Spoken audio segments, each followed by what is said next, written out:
د سیټ ته تاسو ته دا ویډیو ښکارېږي د کسانو کوکر ګرم کړی دی او هوا یې ترې نه دی ایستلي او اثر چې دی دی کولاوئ.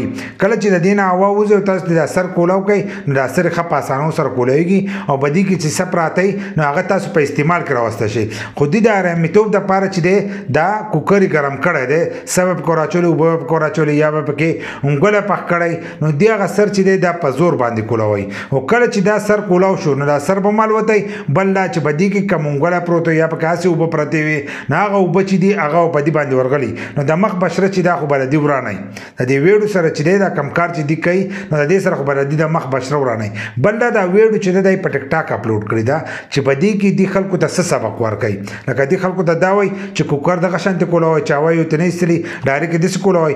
بل دا که د لایک ویوز دپاره یې کړي او په دې ویډیو لایک ویوز زیات راغلل نو بیا به هر سړی چې دی هغه به دا قسمه ویډیو کوي. د دې کوکر خو باید داسې کولاو شي دي به خراب نه کوي خو ډېر به داسې کسانې چې د هغو د مخ بشرې چې دي هغه به دې ورانې کړي. د دې کسانو هم پته نه لګي چې پښتانه دي کم خلک دی خو اکثر زیات دا کارونه چې کوي هغه پښتانه کوي. او ځینې کسانو پښتانه چې دي دا زړور دي دا زړور نه وي دا بې غیرته وي. لکه کم کارونه چې داسې کوي دا د بې غیرتوب کار دی او په دې باندې خپل جاهلیت چې دی هغه خلکو ته ښایي. ځینې خلک چې پښتانه جاهلان دي داسې پښتانه یو دا کارونه کوي نو د دې د وجې نه دې پښتنو ته چې دی دا جاهلان وایي. خو تاسو راته هم په کمنټس کې ووایئ چې دا کسان دا کار صحیح کوي که نه کوي او په دې کې خلکو ته کم سبق ښایي.